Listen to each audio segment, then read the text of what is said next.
सुबह सुबह आप निर्गुण निराकार की उपासना करो, दिन भर सगुण साकार की करो। तो पतंजलि का तो सिद्धांत ही क्या है? दोनों का समन्वय, अभ्युदय निश्रेयस। सुबह सुबह निश्रेयस का उपाय करो, दिन भर अभ्युदय का उपाय करो। तो ये शिक्षा पढ़ना, विद्या पढ़ना, ये भी क्या है? अभ्युदय।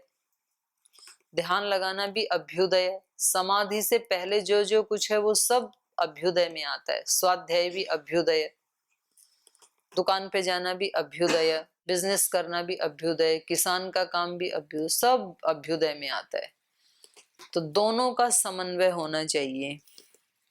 तो इसलिए ये कह रहे हैं यो ध्यानम ब्रह्म इति उपास्ते। दिन भर जब कर्म योग करें, तो जब जो कर्म करें, जब जिस व्यक्ति के साथ संपर्क हो, तो उन सब में ब्रह्म का ही दर्शन अपने अंदर अंदर से ऐसी भावना करे व्यक्ति। लेकिन अंदर अंदर से ऐसी भावना उन वस्तुओं में ब्रह्म की तब कर पाएगा जब पहले अपने इस पिंड में उस ब्रह्म को महसूस कर पाएगा। ईश्वर सर्वभूतानां हृदयेशे अर्जुन तिष्ठति। हमारे अंदर है वो, हमारे हृदय में है। तो जब निर्गुण निराकार की उपासना करते हैं तब उसकी अनुभूति कहाँ करनी है? अपने ही अंदर। अपने अंदर जब हो जाती है, व्यक्ति को थोड़ी बहुत झलक भी मिल जाती है, तो फिर बाहर भी वो झलक दिखाई देने लगती है। तो फिर बाहर भी पहचान लेगा, और उस झलक से ही व्यक्ति उस पूरे सूर्य तक पहुंच जाएगा।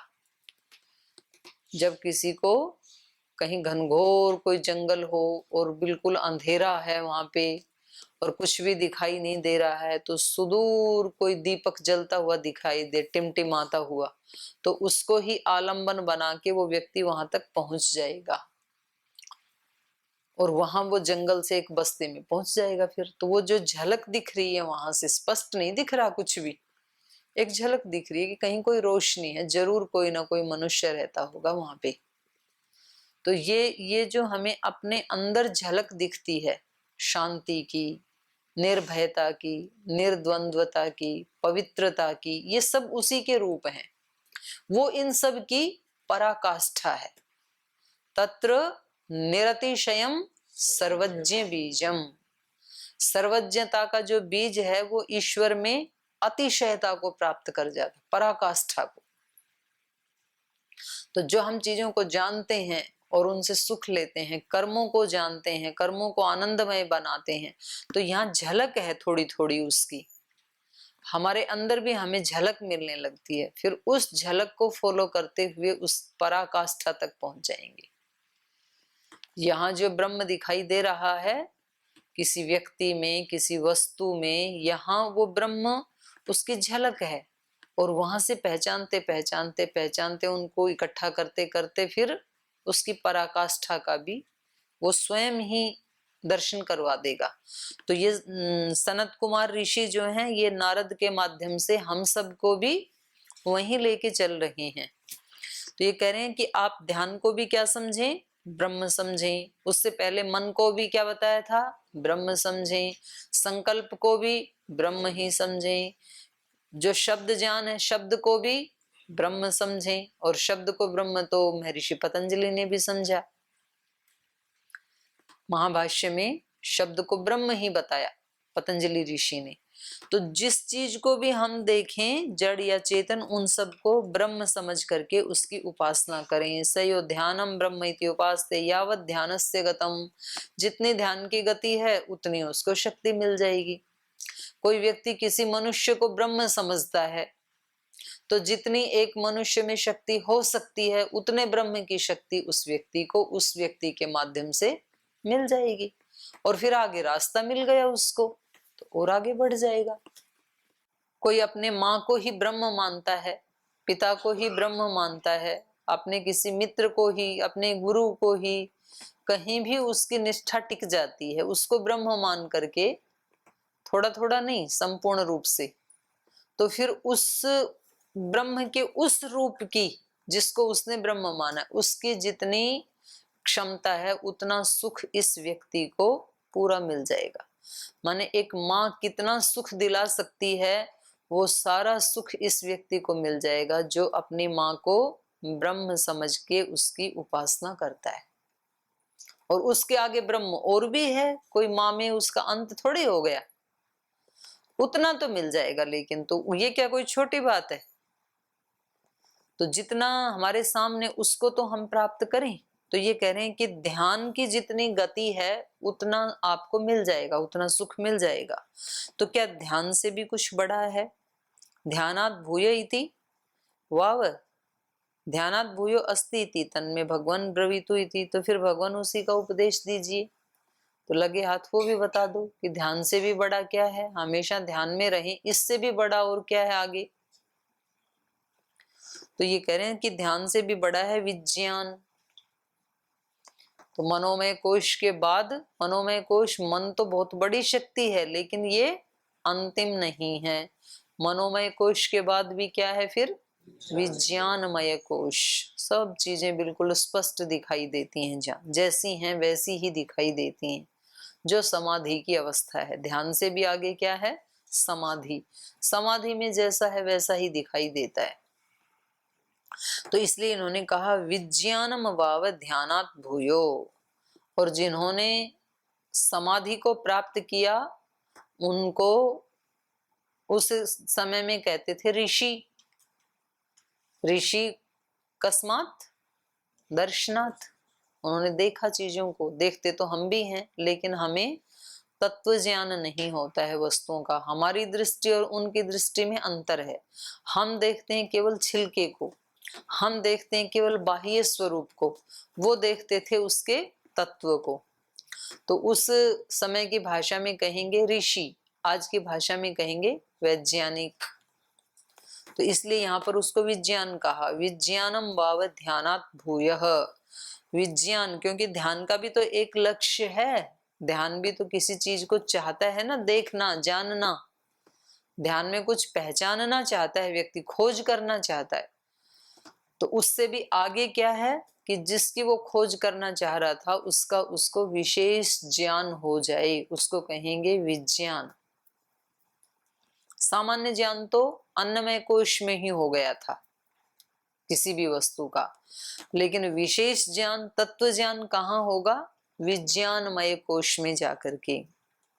विज्ञानम वाव ध्यानात् भूयो विज्ञानेन वा ऋग्वेदं विजानाति यजुर्वेदं सामवेदं आथर्वणं चतुरम् इतिहास पुराणं पंचमं वेदानां वेदं पितरं राशिं दैवं निधिं वाको वाक्यम एकायनम देव विद्याम ब्रह्म विद्याम भूत विद्याम क्षत्र विद्याम नक्षत्र विद्याम सर्प देव जन विद्याम दिवं च पृथ्वीं च वायुं च आकाशं च आपश्च तेजश्च देवांश्च मनुष्यांश्च पशूंश्च वयांसि च तृण वनस्पतिः क्ष्वपदानि कीट पतंग पिपीलिकम धर्मं च अधर्मं च सत्यं च अनृतं च साधु च असाधु च हृदयज्ञं च अहृदयज्ञं च अन्नं च रसं च इमं च लोकम अमुं च विज्ञानेन एव विजानाति।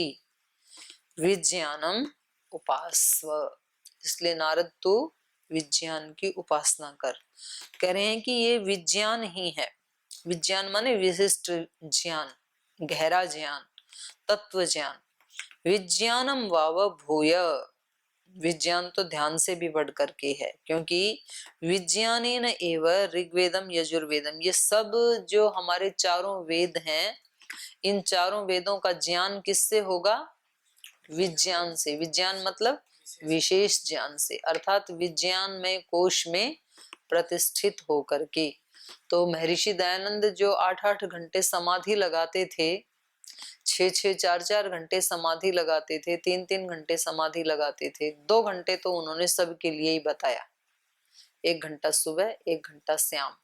अगर सामान्य व्यक्ति सामान्य जीवन जीता है तो भी 2 घंटा तो जरूर उपासना करनी चाहिए, लेकिन स्वयं वो कभी 4 घंटा, कभी 6 घंटा, कभी 8 घंटा। तो उसमें क्या करते थे वो? विज्ञानमय कोश में ही वो अपने आप को प्रतिष्ठित करके, और वहां जो उनको प्रेरणा होती थी वेदों के मंत्रों के अर्थों की, उन वेद के मंत्रों के अर्थ को लेकर के फिर उन्होंने जगत को जगाया। इसलिए जो व्यक्ति कहते हैं ना कि महर्षि दयानंद एक बड़े समाज सुधारक थे, बिल्कुल गलत बात है। अन्याय करना है ये महर्षि दयानंद के साथ। समाज सुधारक नहीं थे। समाज सुधारक कोई भी हो सकता है। समाज सुधारक तो राजा मोहन राय आदि जो व्यक्ति हैं उनको हम समाज सुधारक कह सकते हैं। महर्षि दयानंद एक ऋषि थे, लेकिन पुस्तक लिखने वाले को भी पता नहीं ऋषि में और समाज सुधारक में अंतर क्या है। ऋषि की स्थिति क्या है ये पता ही नहीं है लोगों को। क्या होता है ऋषि, तो कैसे बताएं। तो इसलिए वो उनके ऊपर ऊपर के काम को देख करके उनके लिए किसी भी शब्द का प्रयोग कर देते हैं। तो जब उनसे पूछे महर्षि दयानंद कौन थे, बोले वो एक बहुत बड़े समाज सुधारक थे। बड़े समाज सुधारक नहीं थे वो, समाज सुधारक तो बहुत छोटी चीज है उनके सामने। सामान्य व्यक्ति के लिए बड़ी हो सकती है, लेकिन वो तो एक बहुत बड़े ऋषि थे। उन्होंने हमें वेद के मंत्रों को पढ़ने का तरीका भी बताया और स्वयं उसमें जो ज्ञान है उसको ला करके हमारे सामने उन्होंने बताया। मतलब दूध में से मक्खन निकाल के हमारे सामने रखा। इतना बड़ा काम महर्षि दयानंद ने किया। तो इसलिए ये कह रहे हैं कि ये जो चारों वेदों के अंदर ज्ञान है, ऋग्वेद, यजुर्वेद, सामवेद, अथर्ववेद और इतिहास पुराणम च पंचमम, और इतिहास और पुराण जो 18 पुराण हैं उनको भी वेदानाम वेद, ये वेदों के भी वेद क्या है, पित्रम राशिम दैवम निधिम, ये सारी विद्याएं हैं जो उन्होंने शुरू में भी पढ़ी थी ना नारद जी ने। तो उन सब का ही ये बता रहे हैं। और लास्ट में बताया अमुम च लोकम,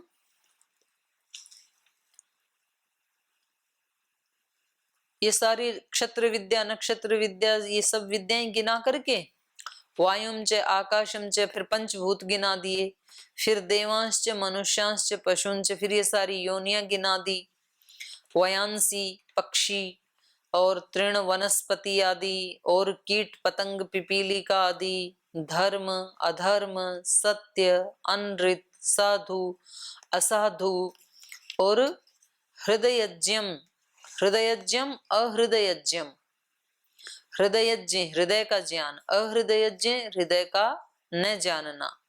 तो ये सारे के सारे किससे होते हैं, अन्नम च रसम च लोकम अमुम च इमम च अमुम च, ये लोक परलोक विज्ञानेन एव विजानाति, सब पदार्थों का, सब स्थानों का, सब विद्याओं का हमें तत्व ज्ञान किससे होता है, विशेष ज्ञान से, विज्ञान से होता है। सामान्य ज्ञान से तो सामान्य ज्ञान होता है, माने स्थूल रूप से हम थोड़ा थोड़ा जानते हैं, बस इसके ये गुण कर्म स्वभाव हैं, थोड़ा बहुत जान लेते हैं। लेकिन विशेष ज्ञान तो किसी पदार्थ का कब होगा, जब हम विज्ञान में कोश में प्रतिष्ठित होते हैं, समाधि लगाते हैं। तो इस समाधि लगाना खाली लोगों का काम नहीं है, समाधि लगाना तो अन्वेषकों का काम है, सत्य को जानने वालों का काम है, वैज्ञानिकों का काम है समाधि लगाना। बड़ा काम है, इस धरती का सबसे बड़ा काम है कि कोई व्यक्ति जो पंचकोश हमें मिले हैं उन पांचों कोशों को कोई व्यक्ति अनुभव करे, ये सबसे बड़ा काम है, छोटा काम नहीं। और इंटरेस्टिंग बहुत है, मतलब उसमें आनंद आता है उसकी खोज करने में। लेकिन दुर्भाग्य क्या है, परान छिकानी व्यतृणत स्वयंभू तस्मात् परान पश्यति नान्तरात्मन।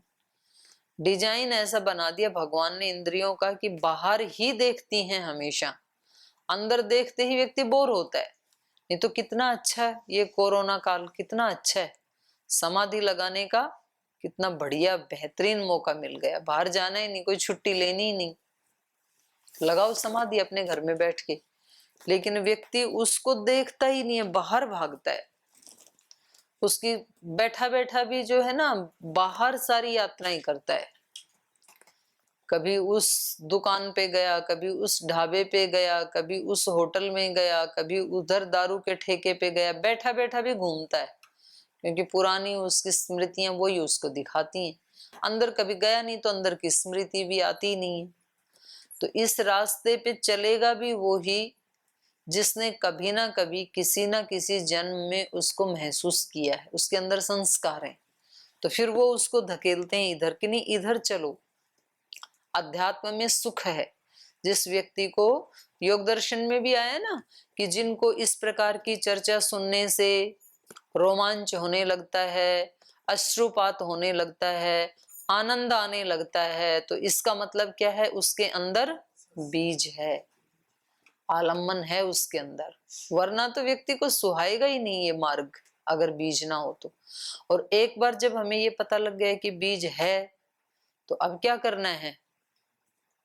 बीज का क्या करना है? बीज है तो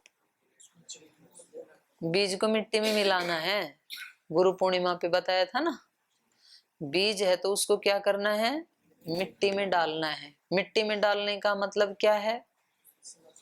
गुरु और भगवान को समर्पण करना है। बीज को कुछ नहीं करना पड़ता। फिर एक बार मिट्टी में अपने आप को डाला बीज ने, तो अब जो करेगी वो मिट्टी करेगी। नीचे कितना विस्तार होगा, ऊपर कितना विस्तार होगा, ये बीज नहीं करता है, ये धरती माता करती है। बीज को तो एक बार अपने आप को धरती माता के हवाले करना है बस, फिर उसका काम खत्म। अब धरती माता का काम शुरू हो गया। वो नीचे कितना विकास करेगी, ऊपर कितना करेगी, कैसे फल आएंगे, वो सारा काम खुद करेगी। वो पंचभूत करेंगे, या तो धरती के साथ साथ और 4 भूतों को भी हम लगा लेते हैं, पर एक भगवान का विधान करेगा, बीज नहीं करेगा कुछ भी। उसने तो डाल दिया, अपने आप को उसके हवाले कर दिया। तो जब शिष्य एक बार अपने आप को गुरु के हवाले कर देता है, अब उसकी सारी टेंशन खत्म। अगर एक बार किसी भक्त ने, साधक ने अपने आप को भगवान के समर्पित कर दिया, भगवान के हवाले कर दिया, तो अब सारी समस्याएं खत्म। क्योंकि अब इसका साधक का क्या करना है, क्या विकास करना है, ये सब कौन सोचेगा? ईश्वर, उसकी जिम्मेदारी है। गुरु सोचेगा, अब गुरु की जिम्मेदारी है। लेकिन हमें टेंशन आती कब है? जब हमने आधा अपने को बचा के रख लिया है। भाई गुरु का क्या भरोसा, वो मेरा ध्यान रखे ना रखे, वो तो चले जाएं बाहर कार्यक्रमों में, तो मुझे तो मेरा ध्यान खुद रखना पड़ेगा। तो फिर इसका मतलब समर्पण अभी आधा है। तो बोल जी फिर समर्पण आधा है तो क्या करें? मतलब सब हमें आके कपड़े भी हमारे स्वामी जी धुलवाएंगे क्या? स्नान भी स्वामी जी कराएंगे क्या? हमने समर्पण कर दिया तो हम कुछ भी ना करें? आप करें, लेकिन आपके माध्यम से गुरु ही कर रहे हैं, इसकी भी अनुभूति करें। अगर गुरु ना होते तो आज आप ये उपनिषद नहीं पढ़ रहे होते, और मैं भी उपनिषद नहीं पढ़ा रही होती। तो ये जो क्रिया चल रही है हमारी और आप दोनों की मिलकर के, इसके पीछे कौन कर रहा है इस क्रिया को? गुरुजन। उन्होंने ही तो हमें इस योग्य बनाया ना। तो ये क्रिया वो ही कर रहे हैं, और उन गुरुजनों के माध्यम से भी कौन कर रहा है? ईश्वर कर रहा है। क्योंकि वो उन कुछ महान आत्माओं को ऐसी प्रेरणा देता है कि आप ऐसे काम करो संसार में, ऐसे गुरुकुल खोलो, ऐसे सेवा के कार्य करो। तो सबको तो ये प्रेरणा होती नहीं है। तो सृष्टि के आदि में भी वेद कितने ऋषियों के हृदय में अभिव्यक्त हुए? 4 के। क्यों हुए भला? क्योंकि वही पात्र थे। तो सब कोई पात्र नहीं बन सकते हैं, या नहीं थे। तो आज भी इस मार्ग के ऊपर कौन लोग चलते हैं? भगवान के मार्ग पे, अध्यात्म के मार्ग पे, जो इसके पात्र हैं। तो कुछ हैं, कुछ और बनने के लिए उसमें लगे हुए हैं। तो सब नहीं आ सकते हैं। तो जिसके अंदर वो संस्कार हैं वो ही। तो ये कह रहे हैं कि ये सारी की सारी जो विद्याएं हैं, इन सबको तत्व रूप में जानने के लिए विज्ञान की आवश्यकता पड़ती है। सामान्य ज्ञान से व्यक्ति ऐसे अज्ञान में बोल तो देता है कि मैंने सब पढ़ लिया, मैं सब जानता हूं, मतलब मैं तो पूरा ज्ञानी हूं। तो ये बोलना ही अपने आप में अज्ञान का परिचायक है। कोई व्यक्ति ये कहे कि मैं तो सब कुछ जानता हूं, मैं सब कुछ जानता हूं, ये ही अपने आप में सबसे बड़ा अज्ञान है। क्योंकि सब कुछ तो कोई भी नहीं जान सकता है। कोई ऋषि भी जानता है ना, तो उसकी भी कुछ सीमितताएं हैं, और उन सीमाओं को जब वो लांघ जाता है तो फिर वो उसका अपना अस्तित्व रहता नहीं है। फिर वो उस विराट में ही लीन हो जाता है, उसी का एक पार्ट बन जाता है, जिसको कहते हैं कि बूंद सागर में समा गई।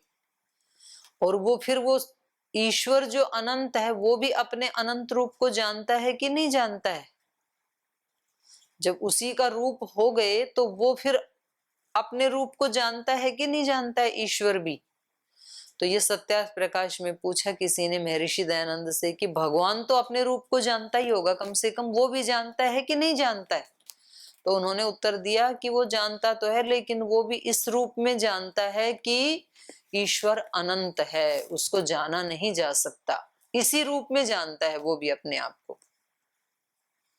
मतलब वो भी उसका शांत रूप नहीं जानता है, क्योंकि शांत है ही नहीं। तो उसको कैसे जानता है? अनंत ही जानता है ईश्वर भी। और ये ही नासदीय सूक्त में भी कहा कि वो जो इस सब का अधिष्ठाता है, जो परम व्योम में रहता है, वो भी इसको जानता है। यदि वान वेद है, वो भी जानता है, नहीं जानता है नहीं कहा जा सकता। तो वो जानता तो है, लेकिन वो कैसे जानता है? अनंत के रूप में ही जानता है, क्योंकि वो अनंत ही है।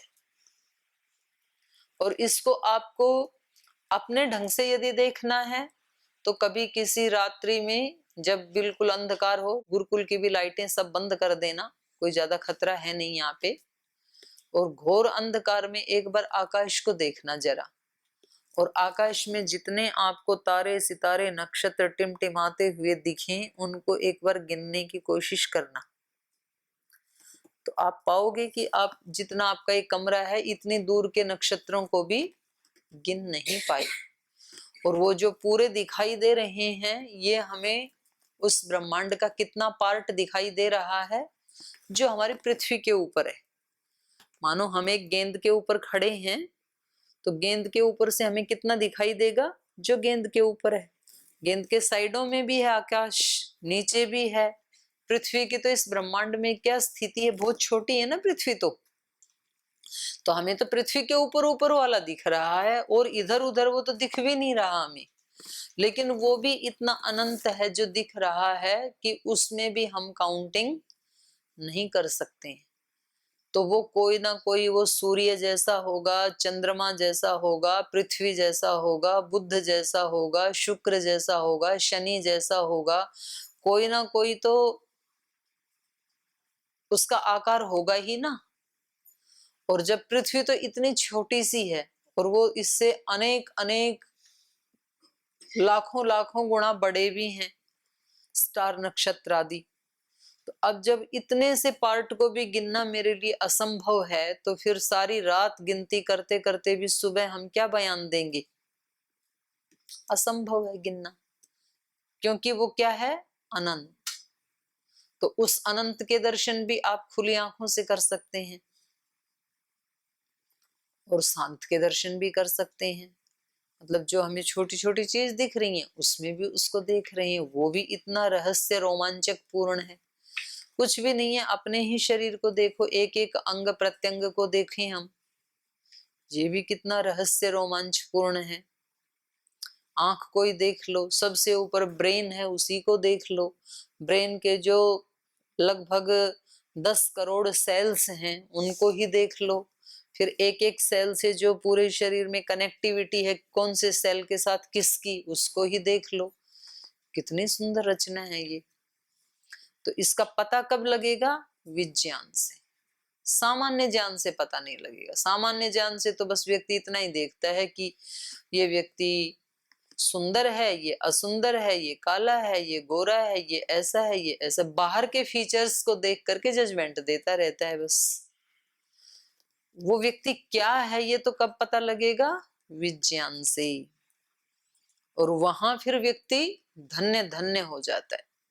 किसी चीज का उसको जब तात्विक ज्ञान हो जाता है ना, तो फिर व्यक्ति कहता है अरे आनंद आ गया, आज पता लगा इसके तत्व का, क्या था रहस्य इसके पीछे, आज तक तो हमने जाना ही नहीं। अर्जुन ने जब देखा कृष्ण का विराट रूप, तो फिर बोला आज धन्य हो गई आंखें मेरी। आज तक तो मैं यही मानता था कि आप मेरे सखा हैं, मेरे मित्र हैं, आप एक मेरे रिश्तेदार हैं। आज तक तो यही माना था, आज जो आपका रूप देखा मैंने, धन्य हो गया। दूसरे का देख के भी धन्य हो जाएगा, विशेष दृष्टि से जब देखेगा, और अपना भी देख के धन्य हो जाता है व्यक्ति कितना दिया भगवान तूने मेरे को, पता नहीं मैं तो इसके योग्य भी था कि नहीं। तो इसलिए महाराज जी हमें रोज बताते हैं कि हमें जो मनुष्य का शरीर मिल गया ये ही अपने आप में भगवान का बहुत बड़ा वरदान है। शरीर के एक एक अंग की कीमत देखो, उसके कार्य को देखो, उसका हमें आगे बढ़ाने में क्या रोल है, उसकी महत्ता को हम देखें। तो कितनी बड़ी करुणा है भगवान की, अहेतु की कृपा।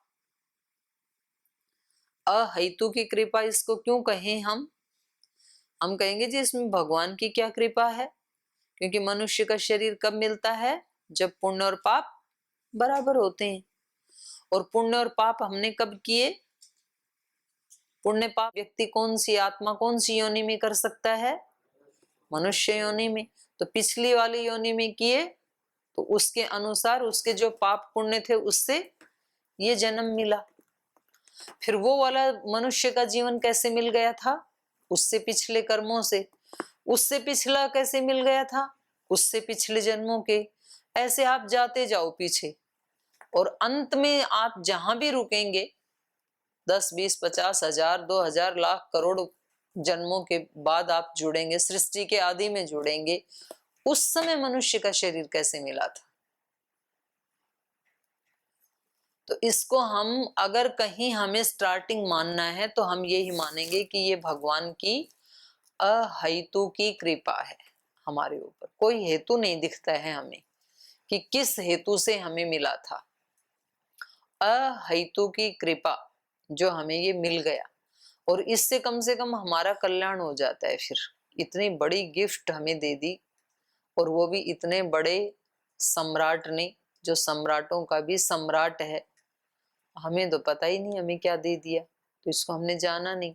तो इसको यदि हम इस भाव से देखें तो व्यक्ति को बहुत आनंद आता है। कोई व्यक्ति साधु है, असाधु है, ये सत्य है, ये अनृत है, ये हृदय में उत्पन्न होने वाली भावना है, ये न होने वाली, ये धर्म है, ये अधर्म है, ये पृथ्वी लोक है, ये स्वर्ग लोक। ये सारा ज्ञान व्यक्ति को किससे होता है, विज्ञान से, विशेष ज्ञान से। और तभी व्यक्ति उसका चयन करता है कि मुझे ये चाहिए, उसको थोड़ा उसके बारे में पता लगे तभी तो इसलिए इन्होंने कहा कि आप किसकी उपासना करो, विज्ञान की। तो किसी भी वस्तु को देख के हमें झट से जजमेंट नहीं देना है। जैसे मैं बताती थी ना उनका, श्रद्धेय स्वामी निर्मलानंद जी महाराज का, उनके जीवन के 3 वाक्य बताए ना मैंने आपको। No demand, no complaint, no judgement. 12 साल मौन रहे, और उनके जीवन का निचोड़ है ये कि आपने क्या जाना इन 12 वर्षों में। तो बोलते थे नो कंप्लेंट, शिकायत मत करो किसी की, और भगवान की भी मत करो। क्या मिला, नो कंप्लेंट। नो डिमांड, मत मांगो, जो तुम्हें मिलना वो तुम्हें ही मिलेगा, और जो मिल रहा है वो कुछ औकात से ज्यादा ही मिल रहा है। इसलिए no demand, no complaint, no judgement. अच्छा है बुरा है इसका जजमेंट मत करो आप, क्योंकि आप तो अपना भी जजमेंट नहीं कर सकते हो, दूसरे का तो कहाँ कर दोगे। आप तो खुद को भी नहीं जानते हो तो दूसरे को कैसे जान सकते हैं। हम तो तुरंत जजमेंट देते हैं। तो इसलिए ये कह रहे हैं कि आप उस तत्व को जानने की, उसकी उपासना करने की कोशिश करो। यदि आपको सुख की खोज है तो विशेष रूप से जानो, ऊपर ऊपर से जजमेंट मत कर दो, क्योंकि आपकी दृष्टि जो है वो ठीक जजमेंट देने वाली दृष्टि नहीं है। आप जानते ही नहीं, अभी आप ध्यान में उतरे ही नहीं, अभी समाधि में पहुंचे ही नहीं, तो आप कैसे जानेंगे। तो ये विज्ञान तक हमें सनत कुमार ऋषि ने सुख का उपाय बताया। इसके आगे, विज्ञान से आगे कहाँ गहराई में और लेके जाएंगे, तो इसकी चर्चा हम कल करेंगे। आज यही पाठ को विराम देते हैं।